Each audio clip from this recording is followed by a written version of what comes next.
alam ko pag disbarment case, Mari, dapat confidential eh. Oo nga eh, 'di ba? Pero Tingnan natin siya ng mabilis sige. na reaksyon. Attorney Falsis, Igan at Connie, magandang umaga po. Good morning. Hi, good morning Sir Egan and Ma'am Coney. Ito po, Reaksyon. reaksyon. Ano ba ang reaksyon ninyo dito sa disbarment case laban sa inyo? Well, ako po hindi na po ako nagulat, no, kasi meron na po akong mga nakuhang balita, mga kaibigan po natin nagsabi sa akin weeks ago na may mga nagpaplano pong mag-file ng cases sa akin. Akala ko lang po baka cyber libel ang ikakaso, pero ayun pala, disbarment, and nasabi nyo nga po technically dapat confidential ang disbarment cases, even the mere filing is confidential, no? So when you publicize the filing, yung nagpa-publicize nito, liable yan for violating the rules of court. And based on the reports ng mga media po, no, kayo po, you can verify sa sarili niyo pong journalists or reporters, nagpakalat ng verified complaint. Yung nag-distribute ng complaint ay office ni Senator Chis Escudero. Okay. Pero sa inyo po, para lang din dun sa mga hindi familiar, no? Kasi ang disbarment case nag-uugat daw sa mga mapanirang mga sinasabi ninyo sa social media laban po kay dating SP Escudero. Pakikwento lamang ano ba yung tingin yung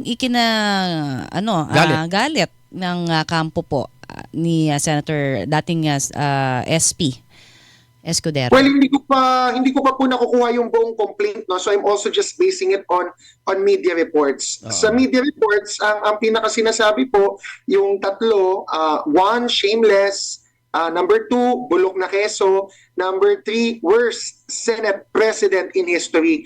So outside of my own case, no, outside of this disbarment case kung na-file na kasi nga, no, what I can say is ang mga abogado, tao din kami, Ma'am Connie tsaka Sir Egan, binibigyan din kami.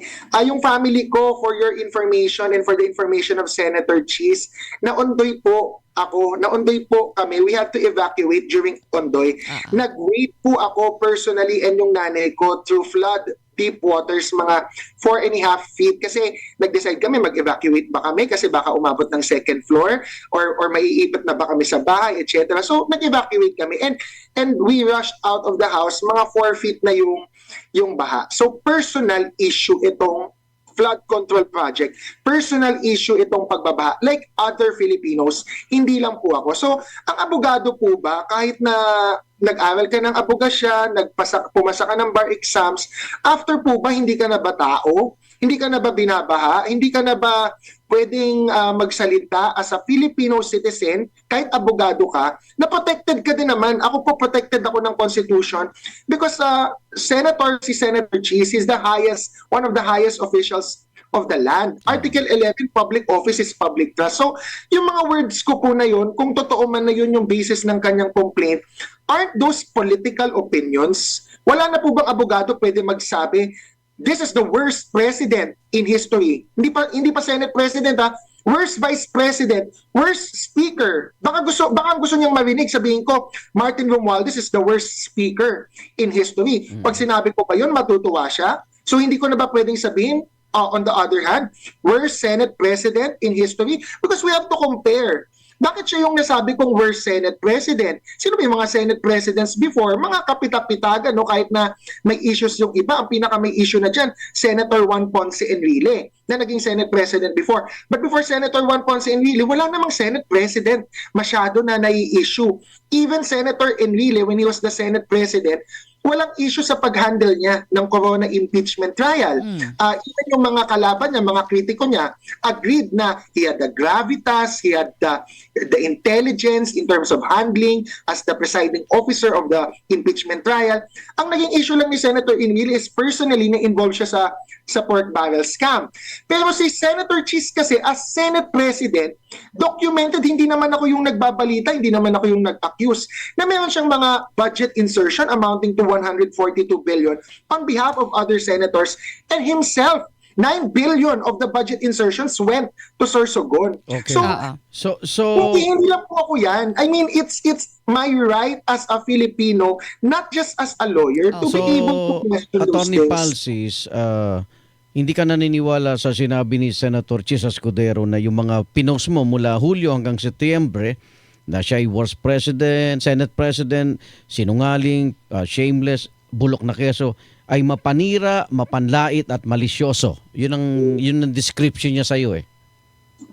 Presidente na mismo nagsabi, mahiya naman kayo. So hindi ko pwede sabihin shameless. That's a political opinion. Bulok na keso, that's satire, that's sarcasm, that's hyperbole. That's a play of words on the nickname of Senator Cheese as a cheese, no? So bulok na keso, meaning if he does something rotten, hindi ko pwede sabihin rotten, cheese, or bulok na keso. We're Senate President. That's clearly a political opinion.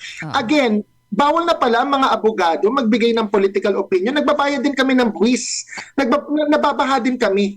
So, ang sabi po ni dating SP Escudero, ang mga abogado, no, parang kailangan hindi siya lalagpasun sa free speech na mapanira na yung sa justice system mismo. Baka daw mawala ng tiwala ang publiko sa justice Or system. may nalabag ka yung Code of Professional Responsibility and Accountability daw.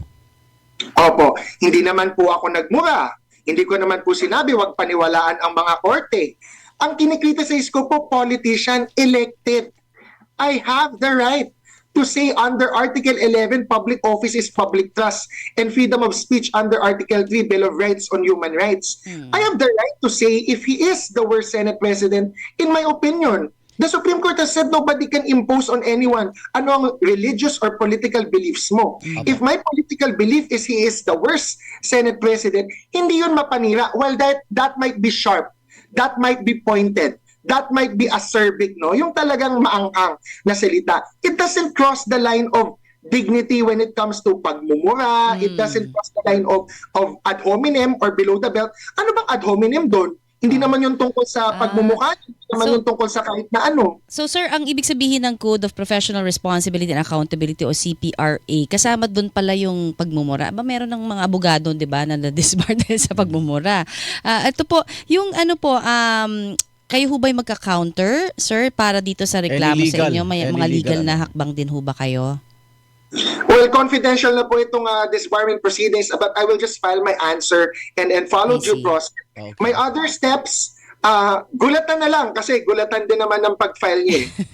Okay, teka, doon sa mga post mo ba, para lang ma-satisfy lang yung kanyang pinupunto kasi part ka ng pagtira sa kanya, may mga post ka ba laban din kay House Speaker Martin Romualdez o Congressman Saldico?